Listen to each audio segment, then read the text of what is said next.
है मेरा दोस्त मैज, और अगर ये अगले साल तक 45 किलो वजन घटाता है तो मैं इसे दूंगा पूरे $2.5 लाख। ये है मैज का नया घर, और यहाँ इसके पास होगा एक personal gym, unlimited healthy food और 45 किलो घटाने के लिए जरूरत की चीजें। सो हेलो गाइस, आप लोग वीडियो को देख करके ये समझ ही चुके होंगे कि हम लोग क्या करने वाले हैं। हम लोग स्पोकन इंग्लिश को एक नई तरीके से समझने वाले हैं। ये आपके पास में जो मिस्टर बिस्ट के यूट्यूब चैनल से जो वीडियो प्ले हो रहे हैं, इस वीडियो में जो सबटाइटल्स हैं उनकी मदद से और इस सिचुएशन, इस कॉन्टेक्स्ट की मदद से हम लोग इंग्लिश को एक नए तरीके से समझेंगे। तो सबसे स्टार्टिंग में आ जाते हैं। ये है मेरा दोस्त मैज, और अगर ये अगले साल तक 45 यहाँ पर मैं आप देख सकते हो कि इनका शुरुआत में जो वजन होता है, वेट, वो लगभग 150 केजी होता है और इनको एक साल के अंदर में अपना वेट को 100 केजी लेकर के आना है। ये चैलेंज ये इनको दिए हैं और इनके लिए एक सेपरेट घर, एक जिम और हर सुविधा का चीज़ इनको प्रोवाइड किया जा रहा है। तो यहाँ जो वर्ड आता है पाउंड, पाउंड का मीनिंग होता है, पाउंड का सेवरल मीनिंग है। पाउंड का जनरली जो फेमस दो मीनिंग होता है, एक तो ये यूके का करेंसी है, जैसे हम लोग का इंडिया में करेंसी क्या है, रुपी है, ठीक है। यूएस में क्या है, डॉलर है। तो उसी तरह से ये पाउंड एक तो यूके का करेंसी है पाउंड, और दूसरा मीनिंग होता है इसका वेट से रिलेटेड, मतलब एक पाउंड में 454 ग्राम होते हैं, ठीक है। 0.454 केजी एक पाउंड होते हैं, और एक पाउंड को हम लोग LB से रिप्रेजेंट करते हैं। 1 LB इक्वल टू 0.454 ग्राम। यहाँ आप लोग देख सकते हैं 1 पाउंड इक्वल टू 0.454 केजी और 450 ग्राम LB से रिप्रेजेंट करते हैं। ये है मेरा दोस्त मैज, और अगर ये अगले साल तक 45 किलो वजन घटाता है तो मैं इसे दूंगा पूरे $2.5 लाख। तो इनको ये चैलेंज एक्सेप्ट करने के बाद, और अगर ये जीत जाते हैं इस चैलेंज में, ये जिनका वेट ज़्यादा है, तो इनको ऑफर, इनको प्राइस कितना मिलने वाला है, $2,50,000। आपको पता है कि $1 में कितने रुपीज़ होते हैं? अभी लगभग ये 90 पॉइंट समथिंग रुपीज़ है। आपको यहाँ मैं शो करता हूँ। ये अभी $1 का जो कीमत है वो है 90.2 रुपीज़, ठीक है, एक $1 का। और अच्छा, जो पाउंड होता है, पाउंड वो ब्रिटिश करेंसी भी होता है, और ब्रिटिश करेंसी में ये पाउंड जो है उसको कुछ इस तरह से रिप्रेजेंट करते हैं ये, ठीक है। और अभी एक पाउंड लगभग कितने हैं, 119.94 रुपीज़। ये है मैच का नया घर, और यहाँ इसके पास होगा एक personal gym, unlimited healthy food और 45 किलो घटाने के लिए जरूरत की चीजें। ये सच में बहुत ही कमाल का है। लेकिन मैच हमारी, तो यहाँ पर ये कहते हैं कि लेकिन match there is a catch, एक कैच है। कैच का मतलब होता है, हिंदी में समझो इसको, दिक्कत, ठीक है। दिक्कत, अगर हम लोग को ये कहना है कि ठीक है तुम्हारे पास में तो ये सुविधाएं हैं, ये फैसिलिटीज़ है, बट एक दिक्कत है, एक गड़बड़ी है, एक छोटा सा प्रॉब्लम है, तो उसको हम लोग क्या बोलते हैं, कैच, ठीक है। कैच, ये वर्ड आप बहुत यूज़ होते हुए देखे होंगे, देयर इज़ अ कैच बोलते हैं ना, तो वही मीनिंग है कैच का। यहाँ आपके पास में कैच का मीनिंग एक्सप्लेंड है, ठीक है। अ हिडन डिसएडवांटेज और difficulty in something that seems attractive, ठीक है। दिक्कत, एग्जाम्पल से समझना, the offer looks profitable but there is a catch. Offer तो प्रॉफिटेबल लग रहा, बट एक दिक्कत है, देयर इज़ अ कैच। एक शर्त है, अगर तुमने इस रेड लाइन पर पैर रखा 45 किलो घटाने से पहले तो ये चैलेंज खत्म और तुम्हें कुछ नहीं मिलेगा। अगर ये 45 किलो घटाता है तो ये आज तक का सबसे कमाल का ट्रांसफॉर्मेशन होगा। ये अगले साल भर के लिए मेरा घर है, ये सच में कमाल है। देख रहे हो, ये मेरा जिम।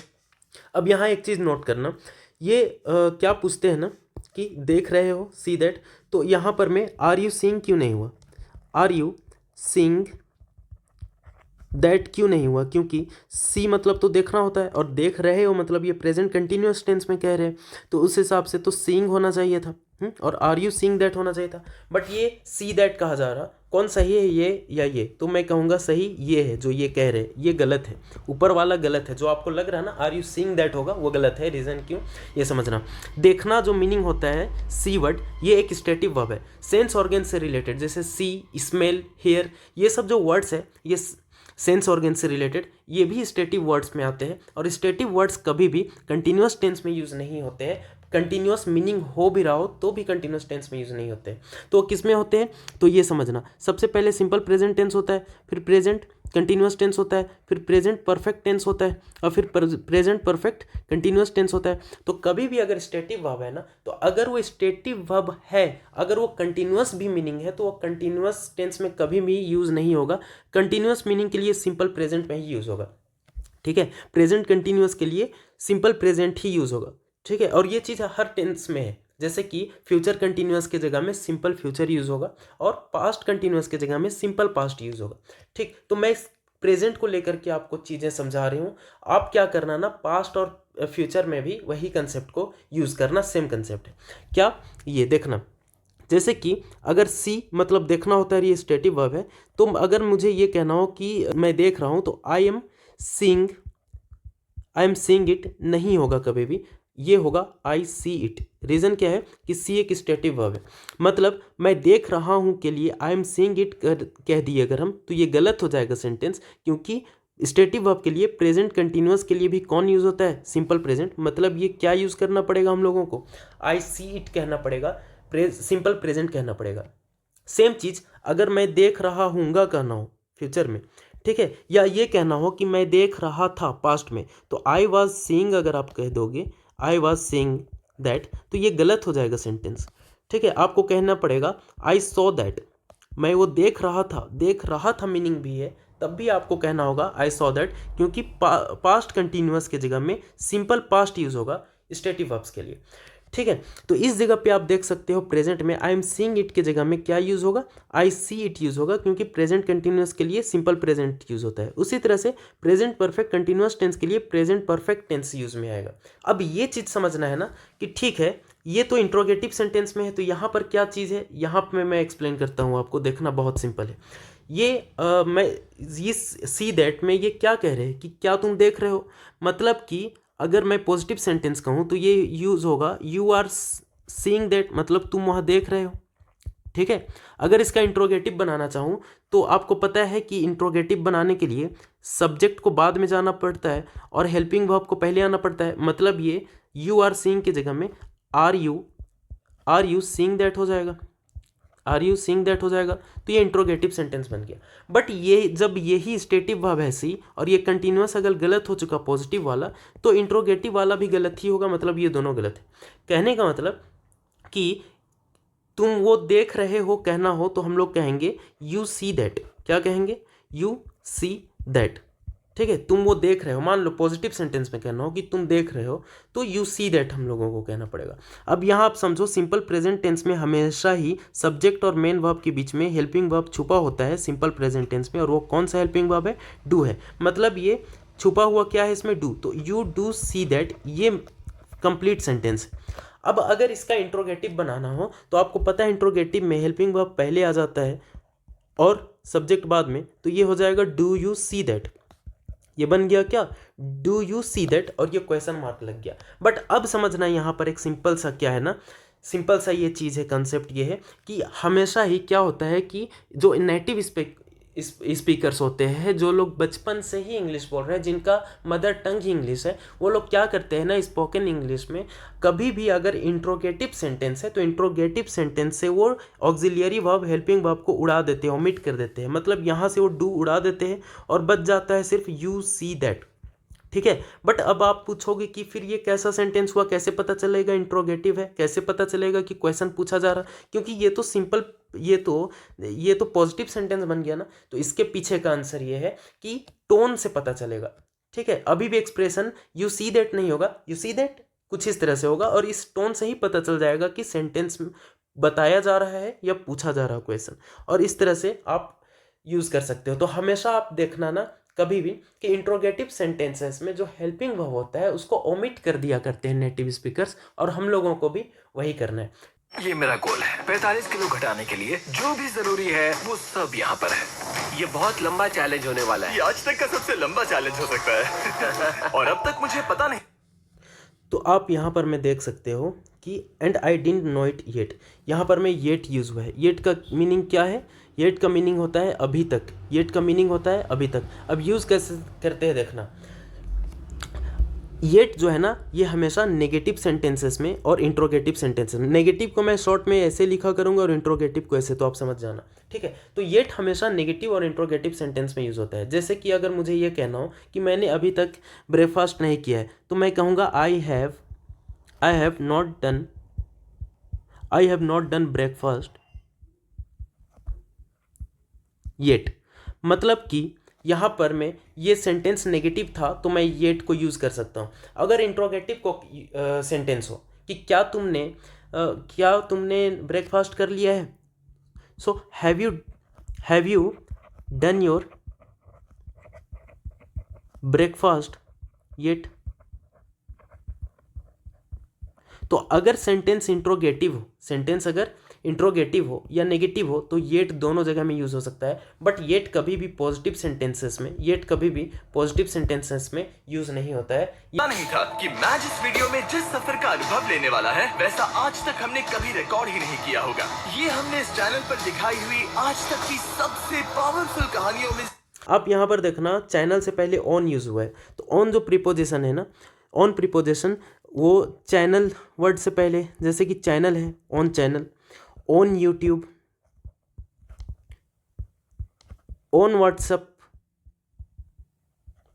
जितने भी सोशल मीडिया प्लेटफॉर्म्स हैं उन सब के लिए हम लोग उनसे पहले ऑन प्रीपोजिशन का यूज़ करते हैं। इन यूट्यूब, इन चैनल, इन व्हाट्सएप गलत हो जाएगा, ठीक है। उन सब के साथ हमेशा ऑन प्रीपोजिशन यूज़ होता है। होगी। सच में मैं बहुत एक्साइटेड हूँ और बस 364 दिन, तो आपसे मिलता हूँ कल सुबह। Good morning. सच में मैं बहुत एक्साइटेड हूँ और बस 364 दिन, तो आपसे मिलता हूँ। तो यहाँ पर आप देख सकते हो, I will see you guys tomorrow. See का मीनिंग जो मैंने आपको एक बताया कि देखना होता है। सी का और एक मीनिंग होता है जिसका मीनिंग होता है मिलना, ठीक है। सी मिलना मीनिंग के लिए भी यूज़ होता है। जैसे यहाँ पर सी का मीनिंग है मिलना, आई will see you guys tomorrow, मतलब मैं आप लोगों से कल मिलूँगा, ठीक है। तो मिलना मीनिंग भी होता है सी का। अब अगर सी का मीनिंग देखना है, सी का मीनिंग अगर देखना हो तो उस केस में ये स्टेटिव वर्ब होता है। सी का मीनिंग देखना हो तो उस केस में स्टेटिव होता है, कभी भी कंटिन्यूअस टेंस में हम लोग यूज़ नहीं कर सकते हैं देखना मीनिंग के साथ। बट अगर सी का मतलब मिलना हो गया, सी का मीनिंग अगर मिलना हो गया तो तब वो स्टेटिव वर्ब नहीं रहा और उस केस में ये कंटिन्यूअस टेंस के साथ में यूज़ हो सकता है, कॉन्टिन्यूस के टेंस के साथ में यूज़ हो सकता है, नहीं होगा, ठीक है। तो ये समझना स्टेटिव वर्ब्स के बारे में एक चीज़ ज़रूरी है कि जितने भी स्टेटिव वर्ब्स होते हैं, ऐसे वर्ब्स जिनमें कोई एक्शन नहीं दिखता है, कोई मूवमेंट नहीं दिखता है, ठीक है। जैसे मैं, आप लोग समझ रहे हो क्या, तो आप लोग जो समझ रहे हो, वो अंडरस्टैंड कर रहे हो, वो कोई आप लोग बड़ी मूवमेंट करके नहीं अंडरस्टैंड कर रहे हो, तो ये कोई एक्शन नहीं है, ठीक है। तो ये एक स्टेटिव वर्ब है, अंडरस्टैंड करना भी। तो जितने भी स्टेटिव वर्ब्स होते हैं ना, उन स्टेटिव वर्ब्स कभी भी कंटिन्यूअस टेंस में यूज़ नहीं होते हैं। बट उन स्टेटिव वर्ब्स का अगर मीनिंग कुछ और हो तो उस केस में कंटिन्यूअस टेंस में यूज़ होते हैं, ठीक है। जैसे कि सी का मीनिंग, सी अगर देखना मीनिंग हो तो ये स्टेटिव वर्ब है, कभी भी कंटिन्यूअस टेंस में यूज़ नहीं होगा। बट अगर सी का दूसरा मीनिंग हम लोग देखें जो कि होता है मिलना, तो इस केस में ये स्टेटिव वर्ब नहीं रहा और अब ये कंटिन्यूअस टेंस में यूज़ हो सकता है, होता है, ठीक है। नाउ गुड मॉर्निंग, ये है डे 2। मैं ब्रेकफास्ट करने जा रहा हूँ और जानते हो क्या, मैं एक ऑमलेट बना। अब यहाँ पर आप देखना, ये कहते हैं कि could you make an omelette, ठीक है। कुड मेक एन ऑमलेट मतलब कि मैं एक ऑमलेट बना सकता हूँ। तो यहाँ पर मैं ये कहना चाहते हैं कि मैं ऑमलेट बना भी सकता हूँ, नहीं भी बना सकता हूँ, मेरी मर्जी है। तो जब कोई पॉसिबिलिटी हो, वो हो भी सकता है और नहीं भी हो सकता है, डिपेंड करता है कि मूड है या नहीं, ठीक है। या डिपेंड करता है सिचुएशन और हालात वैसा है कि नहीं। तो हो भी सकता है, नहीं भी हो सकता है, उस मीनिंग के लिए हम लोगों को कुड यूज़ करना पड़ता है, ठीक है। कुड मेक एन ऑमलेट मतलब ऑमलेट बना भी सकता हूँ, नहीं भी बना सकता हूँ, ज़रूरी थोड़ी है कि बनाऊंगे। बट यहाँ पर मैं कैन यूज़ नहीं हुआ क्योंकि कैन का मतलब पॉसिबिलिटी नहीं होता है, एबिलिटी होता है, ठीक है। मान लो कि ये ऑमलेट बनाने जानते ही नहीं, तो ये बोलते कि मैं I can not make an omelette मतलब मुझे ऑमलेट बनाना नहीं आता है, तो ये एबिलिटी वाला बात हो गया। बट अगर इनको आता है और ये बना सकते हैं, नहीं भी बना सकते हैं क्योंकि मन कर भी सकता है बनाने का, नहीं भी, तो वो बात हो गया पॉसिबिलिटी का और उस केस में यूज़ कौन होता है, कुड। तो ये डिफरेंस एबिलिटी और पॉसिबिलिटी के बीच में। पीबी और जेज एनर्जी ड्रिंक से सीधे इस तक, ये पहला ब्रेकफास्ट उन सब में। ठीक है, खैर शायद मुझे कसरत शुरू करनी चाहिए। उसने अभी अभी कसरत शुरू की थी और लगता है ये अभी से थक गया है। पहला ब्रेकफास्ट उन सब में। ठीक है, खैर शायद मुझे कसरत।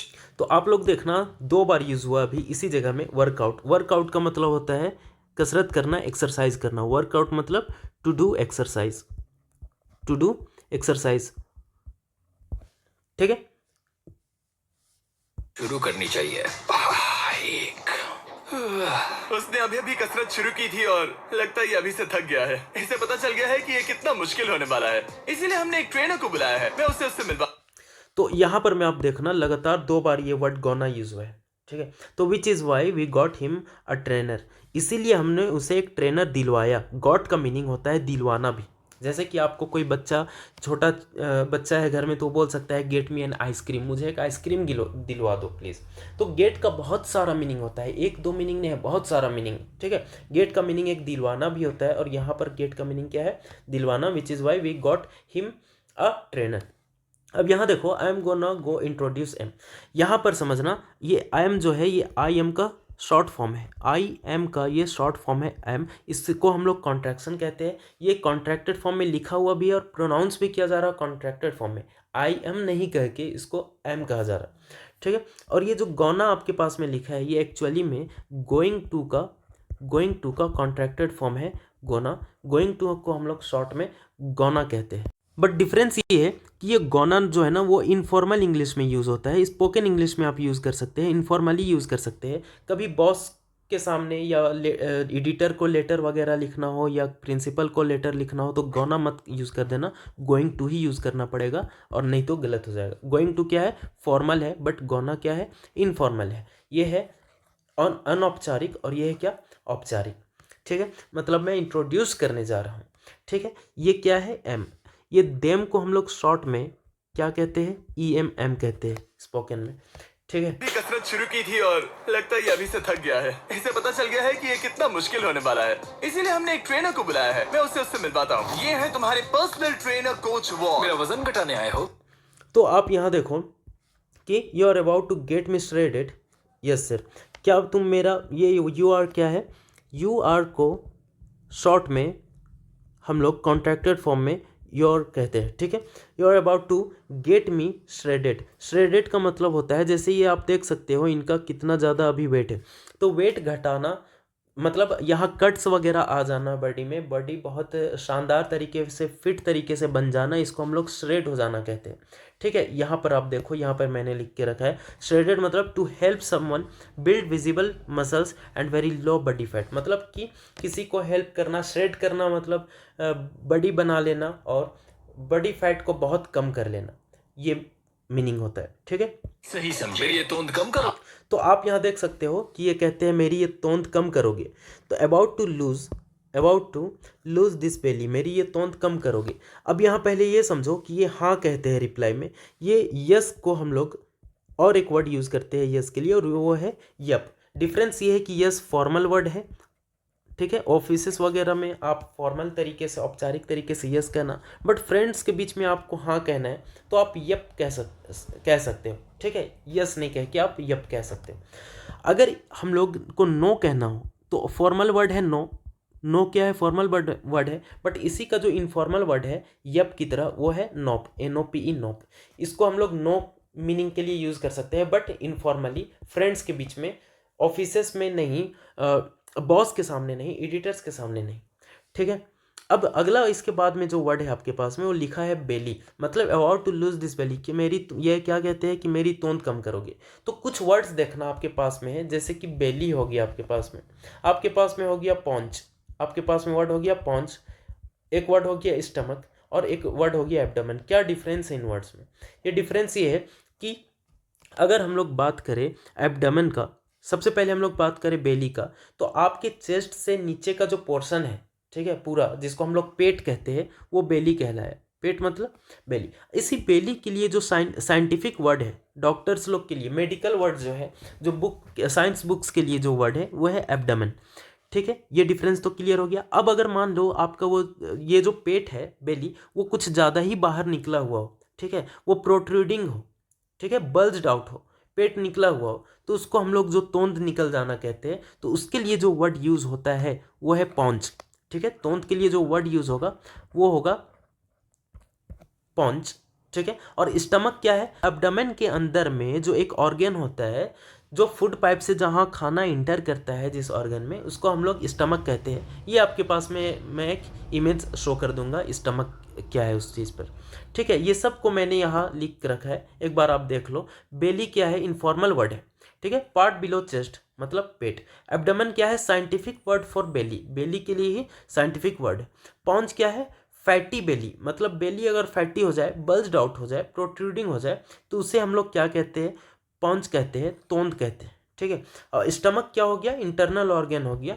ये इंटरनल ऑर्गन है जो फूड पाइप के बाद में जो ओपन होता है हम लोगों का स्टमक। मैं इसे पतला देखने के लिए तरस रहा हूँ। ये है तुम्हारे पर्सनल ट्रेनर कोच वॉल। मेरा वजन घटाने आए हो? सही समझे। मेरी ये तोंद कम करोगे? मैं इसे पतला देखने के लिए आप यहाँ देख सकते हो, मैं इसे पतला देखने के लिए वेट नहीं कर सकता। यहाँ पर मैं वर्ड लिखा है जैक्ड। जैक्ड का मीनिंग होता है, यहाँ देखो आपके पास में, वेरी मस्क्यूलर, ज़बरदस्त बॉडी वाला। He got jacked after 6 months of gym. 6 महीने जिम करके ही जैक्ड हो गया, मतलब फिट फाट हो गया, मस्क्यूलर हो गया। I can't wait to see this man skinny and jacked. तरस रहा हूँ। इस वीडियो की एक खास बात ये है कि मैच को स्क्वाट करना भी नहीं आता। तो यहाँ पर ये जो मैच है उनको स्क्वाट करने भी नहीं आता। स्क्वाट क्या होता है? लेग का एक तरह का एक्सरसाइज है, टाइप ऑफ लेग एक्सरसाइज, पैर का एक्सरसाइज को हम लोग क्या कहते हैं? स्क्वाट कहते हैं। ठीक है ना। पर इस वीडियो के आखिर में वो एक मशीन जैसा बन जाए। इस वीडियो के एंड तक, आखिर तक, by the end of this video he is gonna be a machine. फिर से देखो कि ये जो वर्ड आपके पास गोना लिखा है, इसका मीनिंग है गोइंग टू, तो he is going to be a machine. ये मशीन बन जाने वाला है। ठीक है, गोना बी अ मशीन मतलब मशीन बन जाने तो वाला ऐसे है। पंजों से नीचे जा। ठीक है, sit your butt down toward your heels, drive back up. तो ये देख सकते हैं आप लोग कि ये इनको क्या सिखा रहे हैं? स्क्वाट करना सिखा रहे हैं। और यहाँ पर में जो वर्ड हील यूज़ हुआ है, हील का मतलब होता है क्या? एड़ी। हील का मीनिंग होता है, हील का सिंपली मीनिंग है एड़ी। यहीं पर मैंने कहीं मेंशन किया है, ये देखो एड़ी। तो ऐसे पंजों से नीचे जाना है और ऊपर आना है। इसमें तो मेरा दम नहीं।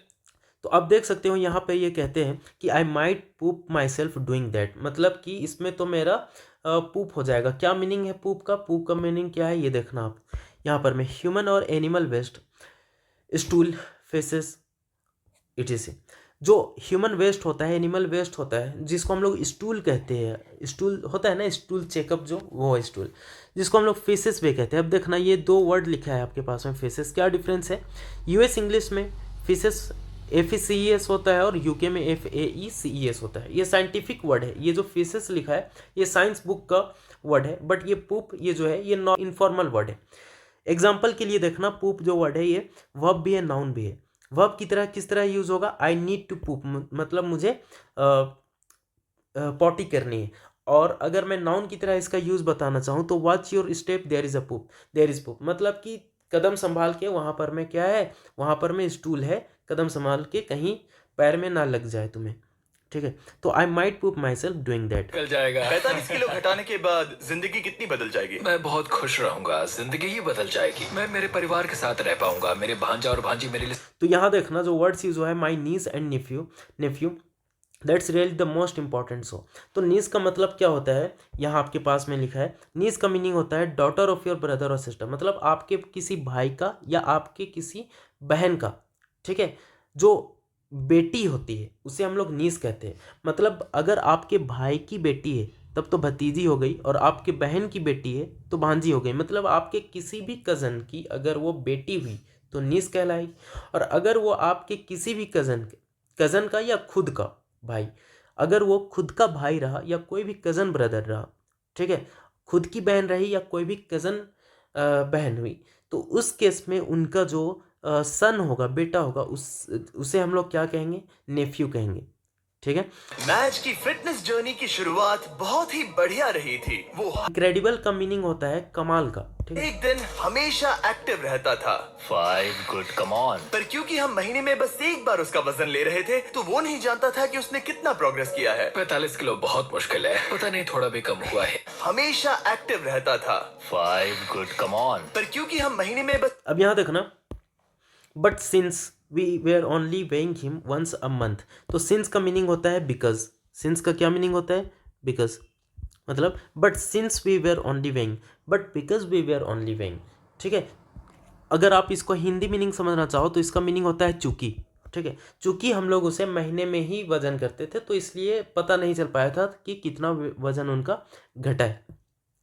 एक बार उसका वजन ले रहे थे तो वो नहीं जानता था कि उसने कितना प्रोग्रेस किया है। 45 किलो बहुत मुश्किल है, पता नहीं थोड़ा भी कम हुआ है या नहीं। लेकिन जिंदगी में पहली बार कोच उसे हेल्दी कैसे खाया जाता है वो हमेशा एक्टिव रहता था, 5 गुड कम ऑन। पर क्योंकि हम महीने में बस एक बार उसका वजन ले रहे थे तो वो नहीं जानता था कि उसने कितना प्रोग्रेस किया है। 45 किलो बहुत मुश्किल है, पता नहीं थोड़ा भी कम हुआ। देखो, I don't even know if I have lost any weight yet.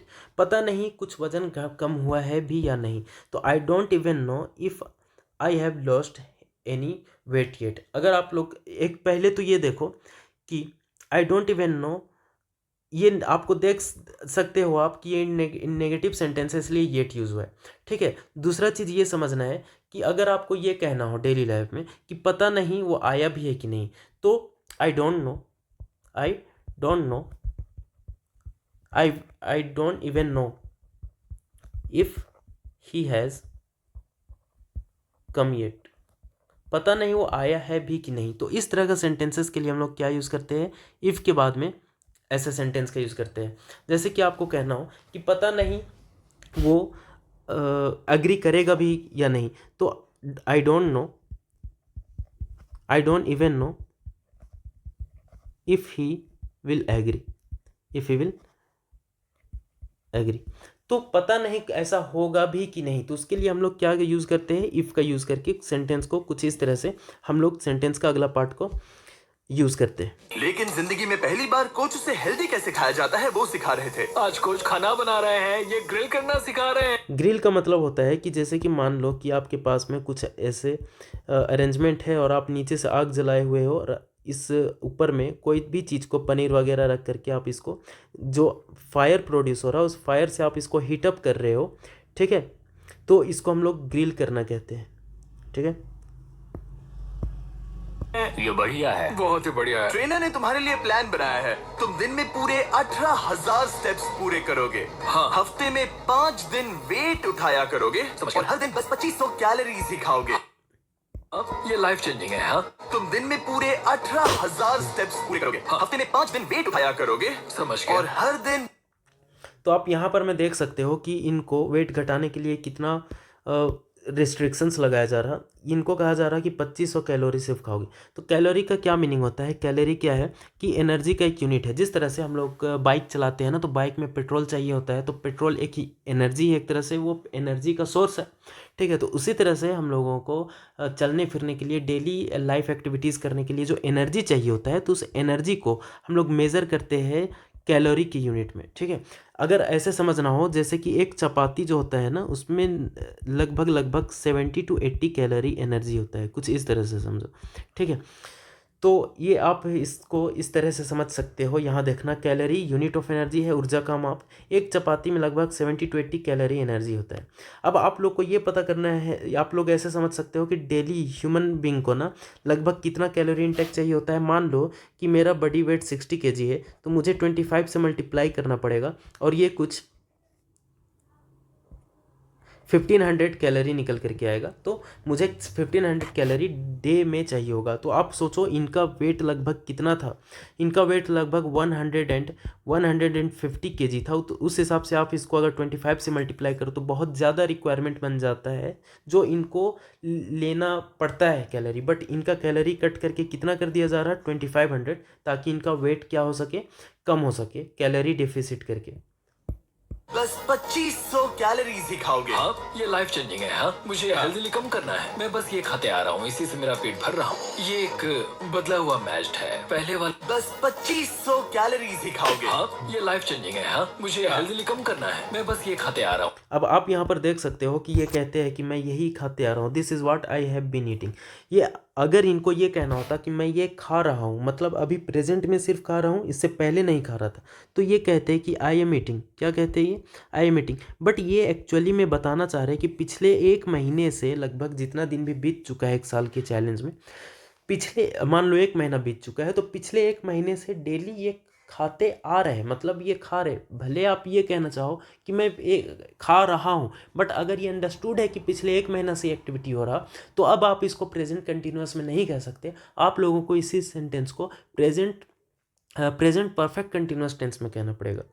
ठीक है, मतलब अगर ये अंडरस्टूड है कि पिछले 1 महीना से ये रूटीन चल रहा, तो आप नहीं कह सकते हो आई एम ईटिंग, आपको कहना पड़ेगा आई हैव बीन ईटिंग। ठीक है, दीज फूड आइटम्स, सिर्फ इतना कहो, या फॉर द लास्ट 1 मंथ ऐसे कहो। ठीक है, इसी से मेरा पेट भर रहा हूँ। ये एक बदला हुआ मैश्ड है, पहले वाले जैसा नहीं। तो आप देखना यहाँ पर में, अगर आपको ये कहना हो कि मैं पहले वाला वो नहीं, जैसे मान लो कि आपका नाम है मोहन, आपको कहना हो कि मैं पहले वाला मोहन नहीं हूँ, तो आप कहना कि I am not past Mohan, मैं पहले वाला मोहन नहीं हूँ। पहले महीने से हर दिन उठते ही पहले पल से मैज ने वजन घटाने के लिए हर मुमकिन कोशिश की। हेल्दी खाना बनाकर खाने से लेकर कोच ने डिजाइन किए हर एक वर्कआउट करने तक। और है, पहले वाले जैसा नहीं। पहले महीने से हर दिन उठते ही पहले पल से मैज ने वजन घटाने के लिए हर मुमकिन कोशिश की। हेल्दी खाना बना, तो आप यहाँ पर देख सकते हो कि हेल्दी खाना बनाने से लेकर के ये करने तक। तो इस तरह के सेंटेंसेस के लिए हम लोग फ्रॉम से और टू का यूज़ करते हैं। जैसे कि मैंने हर मुमकिन कोशिश की, सुबह जल्दी उठने से लेकर के रात देर तक पढ़ने तक। तो आप कह सकते हो इसको कि from waking up early in the morning, from waking up early in the morning to studying till late at night। ठीक है, तो सुबह जल्दी उठने से लेकर के रात देर पढ़ने तक, from waking up early in the morning to studying till late at night. तो कुछ इस तरह से फ्रॉम और टू का हम लोग यूज़ करते हैं एक साथ में। खाने से लेकर कोच ने डिजाइन किए हर एक वर्कआउट करने तक। और सच कहूँ तो वो देखना बहुत ही, यहाँ पर आप देखना, और सच कहूँ तो इसके लिए यूज़ किया एंड ऑनेस्टली। इसकी जगह आप ये भी यूज़ कर सकते हो फ्रैंकली स्पीकिंग, आप ये भी कह सकते हो फ्रैंकली स्पीकिंग। ठीक है, या आप ये भी कह सकते हो टू बी ऑनेस्ट, सच कहूँ तो to be honest it was amazing to watch. ठीक है, सच कहूँ तो ये अमेजिंग था देखना, कमाल का था। ये उस आदमी का चेहरा है जो करना चाहता है। आज तो कमाल कर दिया। Thank you so much. तुम्हें गर्व होना चाहिए। अब ऑफिशियली 30 दिन हो चुके हैं। It has officially been 30 days since Match began his weight lose journey. तो आप देख सकते हो यहाँ पर में सिंस यूज़ हुआ है, और सिंस के बाद में ये कौन सा यूज़ हुआ है, यहाँ पर में ये जो सिंस है, ये सिंस कंजंक्शन है। क्या है? कंजंक्शन है। किसको ज्वाइन कर रहा? ये दो क्लॉजेस को ज्वाइन कर रहा। देखो, ये पहला है ये सब्जेक्ट इट, और हैज़ ये हो गया हेल्पिंग वर्ब, और बीन ये हो गया मेन वर्ब। तो आप देख सकते हो सब्जेक्ट वर्ब इस तरफ भी हो गया, और सिंस के बाद में आप देखो मैच ये हो गया आपका सब्जेक्ट, और बिगन ये क्या हो गया आपका वर्ब। तो इस तरफ भी सब्जेक्ट वर्ब हो गया। तो अगर सब्जेक्ट और वर्ब पहले हो, ठीक है, और फिर कुछ वर्ड आए और फिर सब्जेक्ट वर्ब बाद में हो, तो ये बीच वाला वर्ड क्या होता है? कंजंक्शन होता है। ठीक है, तो इस तरह से यहाँ पर सिंस क्या है? कंजंक्शन है। और मीनिंग यहाँ पर में क्या है कि it has officially been 30 days since Match began his weight loss journey. Match को वेट लॉस जर्नी शुरू किए हुए 1 महीने हो चुके हैं। ठीक है, जब से मैच ने वेट लॉस करना शुरू किया था, और उसे पता नहीं उसने कितना वजन घटाया है। चलो चलकर देखते हैं। 1 महीना हो चुका है। क्या बात है। हाँ। क्या हाल है दोस्त? ओह माय गॉड, कितना पसीना है। 1 महीना हो चुका है इट हैज़ बीन 1 मंथ, ठीक है। और यहाँ पर में आप देखो ये यूज़ करते हैं क्या, ओ माई गॉश। तो आप अगर ओ माई गॉश कहो या ओ माई गॉड कहो बात सेम है, बट अगर आप लोग रिलीजियस स्पेसिफिक नहीं होना चाहते हो तो आप ओ माई गॉड की जगह ओ माई गॉश कह सकते हो, जो ठीक कि है। आना जरूरी है। हाँ। मतलब ये मेहनत कर रहा है। यहाँ 1 महीना हो चुका है और अब वक्त आ गया है पहला मंथली वेट चेक करने का, और हम ऐसा हर महीने करेंगे। तुम्हारे 45 we are gonna do this every month until you have lost 100 pounds. जब तक तुम 100 पाउंड लूज ना कर दो, हम लोग ये डेली करने, हम लोग क्या करने वाले हैं, एवरी मंथ करने वाले हैं। तो अब यहाँ पर आप इसको कह सकते हैं we are gonna do this every month until you have lost 100 pounds. तो अंटिल के बाद में आप यहाँ पर सिंपल प्रेजेंट भी यूज़ कर सकते हो। अंटिल मतलब until you lose 100 pounds. Kilo वजन घटने तक। मैच जब भी तुम तैयार हो, इस कांटे पर पैर रखो और दिखाओ। यहाँ पर मैं देखना कि यहाँ पर में रिवील वर्ड यूज़ हुआ है। रिवील का मीनिंग होता है कि जो अब तक छुपा हुआ था, जो अब तक छुपा हुआ था, हिडन था, सीक्रेट था, उसको सामने ले आना, उसको दिखाना, ठीक है। Step on the scale and reveal how much weight you have lost. तो अब तक ये 1 महीने तक ये छुपा हुआ था ना कि इनका वेट कितना घटा है, तो अब ये क्या करने वाले हैं, रिवील करने वाले हैं अपने वेट को, ठीक है। जैसे कि और मीनिंग आपको देखना हो रिवील का, तो आप ऐसे यहाँ इस तरफ में देख सकते हो, to show something that was hidden, जो अब तक छुपा हुआ था वो दिखाना। Example, the magician revealed the trick. तो ट्रिक जो था, जो छुपा हुआ था, जो पता नहीं था लोगों को, वो ट्रिक को मैजिशियन क्या कर दिया, रिवील कर दिया। द क्लाउड्स रिवील्ड द सन। सन जो छुपा हुआ था क्लाउड्स के पीछे, अब तक छुपा था, उसको क्या कर दिया, क्लाउड रिवील कर दिया। The YouTuber revealed his face. वो यूट्यूबर जो अब तक फेसलेस यूट्यूब वीडियोस बनाता था, वो अब क्या कर दिया, अपना फेस रिवील कर दिया। ने कितना वजन घटाया है। Come on. जब हमने ये वीडियो शुरू किया था तब तुम्हारा वजन था 147 किलो, और अब विश्वास नहीं होता मैच, नहीं। तुमने घटाए हैं 9 किलो। क्या? ये तो कमाल है। दैट इज़ इनसेन, मतलब ये तो कमाल है। 20 पाउंड्स घट चुका। आप देख सकते हो यहाँ पर मैं क्लियरली कि ये इनका वेट था लगभग 147 kg और ये 137 kg में पहुँच चुके हैं। 20 पाउंड्स घटा दिए। 20 पाउंड्स मतलब कि 20 इंटू कितना, तो 0.454 इतना kg ये घटा चुके हैं वेट, ठीक है। तुमने कमाल कर दिया। कमाल हो गया। इस वीडियो में घटाए जाने वाले वजन का वो कुल 20% है। मेरे प्लान में सिर्फ तुम्हारा वजन करना ही शामिल नहीं है। तो और क्या है? हर 30 दिनों के बाद हम और चैलेंजेस लेकर आएंगे जिससे तुम प्राइस पूल के पैसे बढ़ा सकोगे। पहले दिन में हमने तुम्हें टेस्ट किया और तुम पुशअप्स करने में परसेंट है। मेरे प्लान में सिर्फ तुम्हारा वजन करना ही शामिल नहीं है। तो और क्या है? हर 30 दिनों के बाद हम और चैलेंजेस ले तो हर 30 दिनों के बाद every 30 days we are gonna be introducing challenges. तो we are gonna be introducing challenges या we are going to introduce challenges, दोनों का सेम मीनिंग है, ठीक है। कराएंगे जिससे तुम प्राइस पूल के पैसे बढ़ा सको। ये प्राइस पूल मतलब कि जो ये प्राइजेस ऑफर किया गया है वो। पहले दिन में हमने तुम्हें टेस्ट किया और तुम पुशअप्स करने में बिल्कुल भी अच्छे नहीं थे। तो और क्या है? हर 30 दिनों के बाद हम और चैलेंजेस लेकर आएंगे जिससे तुम प्राइस पूल के पैसे बढ़ा सकोगे। पहले दिन में हमने तुम्हें टेस्ट किया और पहले दिन में हमने तुम्हें टेस्ट किया और तुम पुशअप्स में अच्छे नहीं थे, तो and you are not good at doing pushups. अगर आपको ये कहना हो कि मैं इंग्लिश में अच्छा नहीं हूँ, इंग्लिश में ठीक नहीं हूँ, तो मैं इसे कह सकता हूँ I am not good at English, ठीक है। I am not good in English नहीं कह सकते, एट इंग्लिश कहना होगा। उसी तरह से मैं इंग्लिश में बुरा नहीं हूँ तो I am not bad, I am not bad. मतलब कि आई एम, अगर मुझे ये कहना हो कि मैं इंग्लिश में अच्छा हूँ तो I am good at English कहूँगा, I am good at English. और अगर ये कहना हो कि मैं इंग्लिश में अच्छा नहीं हूँ, बुरा हूँ, तो या तो I am not good at English कहूँगा या I am bad at English कहूँगा, ठीक है। या आप ऐसे भी कह सकते हो। एट क्या है ना, एट क्या है, प्रीपो है। तो प्रीपो के बाद क्या आता है, प्रीपोजिशनल ऑब्जेक्ट। और प्रीपोजिशनल ऑब्जेक्ट कौन बन सकता है, नाउन या प्रोनाउन। मतलब आगे में क्या होना चाहिए, नाउन। तो देखो इंग्लिश नाउन है, ठीक है। बट वर्ब का आईएनजी फॉर्म मतलब कि जेरंड, वो भी तो नाउन बनता है। तो इसलिए आप ये भी कह सकते हो कि आई am good eight speaking English, I am good eight speaking English. अब ये भी इसलिए सही है क्योंकि ये एट प्रीपोजिशन है। प्रीपोजिशन के बाद प्रीपोजिशनल ऑब्जेक्ट आता है। तो देखो ना यहाँ पर में क्या है, प्रीपोजिशनल ऑब्जेक्ट मतलब नाउन आता है। तो ये नाउन तो है, वर्ब का आईएनजी फॉर्म, फोर्थ फॉर्म जब नाउन की तरह बिहेव करे तो उसको हम लोग जेरेंड कहते हैं। तो ये जेरेंड है, नाउन है, तो एट के बाद लगेगा। तो या तो आप कहो आई एम गुड एट इंग्लिश, या आप सिंपली अगर स्पोकन में देखा जाए तो आप या तो कहो आई एम गुड एट इंग्लिश या आप कहो आई am good eight speaking English, दोनों ठीक है।